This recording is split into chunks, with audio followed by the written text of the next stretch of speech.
Welcome back to my channel. If you're new here, make sure you subscribe and hit that notification bell. Today, I wanted to answer the question of what do you do when an item sells on eBay? Maybe you just sold your first item or you're trying to figure out how the eBay process works. So I'm kind of talking to eBay beginners here. I'm going to show you on my computer what I do when an item sells. We're going to go over things like how to print a shipping label through eBay and where you can find the money when a buyer pays for an item or why you can't find it when you sell your first item, and how to leave good feedback for your buyer. So if you have any questions as we go through this, please leave them in the comments below and I can go into greater depth on things in later videos or try and answer a question to the best of my ability. All right, let's hop on the computer and do this. So you either heard your phone go off with a cha-ching, or you're on eBay, you notice you have a notification that says paid ship now.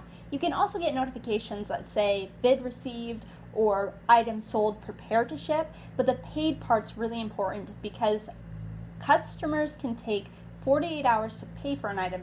So even though your item's sold, you have to wait for payment before you can ship it or do anything else. Sometimes your item can sell, but the buyer never pays, and so you open up a case with eBay. It's really easy. I can go over that in another video if you guys want. Ask me about it in the comments below.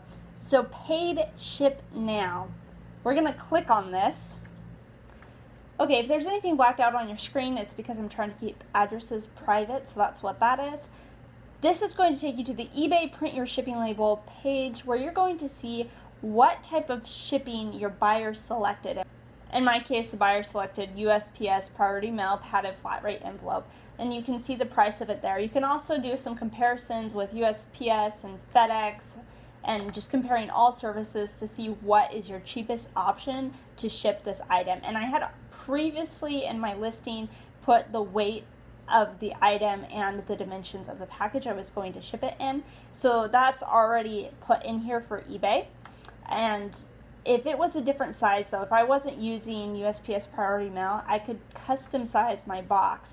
And I could say that the item weighed 5 pounds and I put it in a box that was 12 inches long by 6 inches wide and 2 inches high. And that'll change the cost of your item.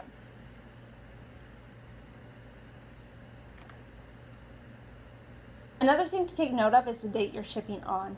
Today is June 8th as I'm filming this video, but I'm actually going to be shipping this item out tomorrow because I'm not going to be able to catch the post office in time for today. So I'm going to change the date to June 9th tomorrow. Once you've selected your shipping options, you come down to purchase and print label. Then it gives you options on how to pay for the shipping. I'm going to use my PayPal, but you could also pay with a checking account. The reason I'm using my PayPal is when the buyer purchased the item, that money goes into your PayPal account, so it should already be sitting there unless you are very new to eBay and just sold your first item. eBay hangs onto that money until you've shipped the item just to make sure you're not a scammer, that you're really going to do this eBay thing right. And then once you've shipped the item, you will see that payment show up in your PayPal account. And I'll show you guys that in a minute too. So once you've selected your preferred payment option, just click on Pay Now. So you'll be taken to this page where you can click on Open Your Label and also open your packing slip. So let's take a look at the label real quick. That'll pop up your shipping label. You'll print this off. You'll cut down this cutting line. You'll keep the bottom half for your receipt. And the top part with the addresses, you'll tape onto your package. So I'm going to print this.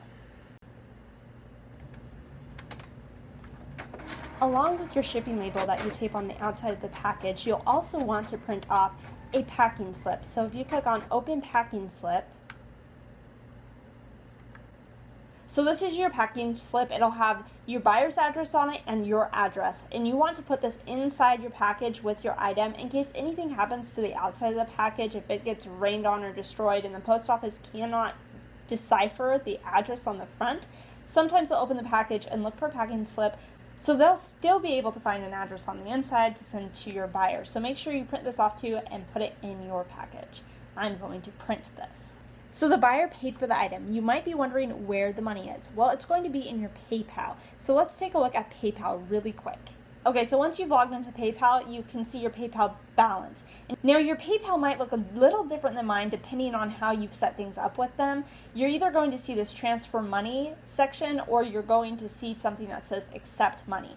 I have it set up to where I can leave money in PayPal. So when a buyer pays me, it just sits in my PayPal unless I transfer it to my bank. So if you don't have that set up, you'll have a button that says accept money and you'll click on it and that money will be moved into your bank account. As you can see here, when I paid for the shipping label on eBay, it took it out through PayPal. And here's the payment I received for the item. Now I'm going to leave some money in PayPal in case people return items, because that's the fastest way to refund them if some money's already sitting in there. But if I get enough money, I will move it from PayPal to my bank account. So that's where you can find your money. But if you just started on eBay and you're looking and there's nothing in your PayPal, you're going to get a message saying that eBay's holding that money or PayPal's holding that money for a few days after you've sold your first item, because they just want to see if you're really going to ship it or if you're just scamming people. So when you ship that first package, you're going to want your tracking number to go back and put it into eBay. If you're buying the shipping label through eBay like I showed you, that tracking number is automatically there. But if you're going to the post office, the tracking number should be on the receipt that the post office gives you when you ship the package, and then you'll just need to go back into your eBay and type in that tracking number. Let me know if you need a video on how to do that. I'd be happy to make that for you, so please let me know in the comments below. 1, 2, 3, 4, 5. Yep, they're all there. I like to double check and make sure I put the right item in the package with the person's order, because I've made that mistake before. Someone bought a cooking book for me and I mailed them the wrong cooking book, so I ended up having to mail the right one again and they got a free cooking book out of it. But make sure you're shipping the right thing.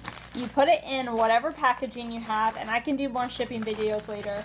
You're going to take the shipping label you purchased off eBay, and you're going to cut it in half, keeping the receipt part for your personal record and then taping the other part onto the package. Then with a packing slip, what I like to do is cut it so that it's not a full weighted piece of paper, just to make my package a little bit lighter, because you always want to find those little bit of ways to save on the weight so your package is cheaper. And then on the back of it, I always write a thank you note. And I'm going to put that inside the package and tape it all up.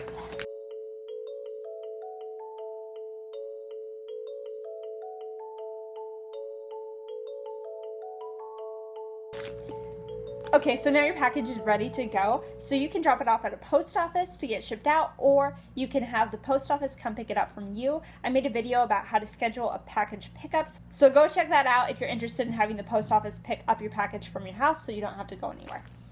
Now that your item's ready to go, it's important to come back and leave your buyer a good review, and hopefully they'll leave you a good review too. So I'm going to show you how to do that real quick. Okay, we're going to scroll down till you see leave feedback. You can also go to sold items here on the side if you have multiple items that have sold that you're wanting to leave feedback for. We're going to click on this section over here that says leave feedback. When a person was a good buyer like this one, I like to leave a positive comment, something like great buyer, prompt to pay because they paid me really fast, which is something you really want to look for as an eBay seller. And it was a positive experience. So we're going to leave that feedback.